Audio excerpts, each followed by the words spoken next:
February, I worked with various agencies to fix the regulatory aspect of CREATE. We even had an amendment on the implementing rules and regulation of CREATE. I already have a compendium of policies, and we had a memo signed by all the secretaries, the OF, DBM, NEDA, DTI, saying that we already have solved the problems with respect to CREATE law. Okay. So, but the thing is, despite that, there's still an instruction to amend CREATE.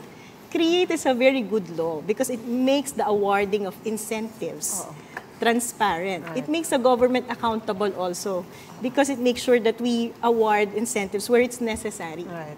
But now there's instruction, despite the efforts of the economic managers, an instruction to amend it. Diba? And now a bill is filed to amend it. It's one of the important reforms adopted by the... You're saying there's no need to amend it. There's no need. Good as it's a good law. It's a good law. But now there's effort to amend it. Again, sino yung makikinabang sa amendment ng CREATE law? You're talking about probably lobby groups? Well, they want economic zones to have their own discretion again in terms of awarding incentives. They want certain domestic companies to have incentives with respect to VAT.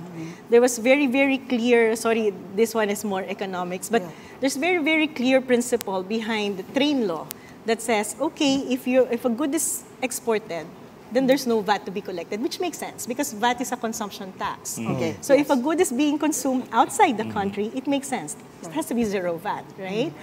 If a good is consumed locally, then it has to have VAT. Yes. But now groups are lobbying that we have to have exemptions with respect to domestic company. But, you know, that's the problem kasi. If we want to reduce the burden of tax to the people, you have to make sure we tax more. Parang you spread the tax, you lower the rate. Kung bubutas-butasin na naman natin yan, we give exemptions to key sectors. We cannot lower the tax for the rest of the people that are forced to pay the tax.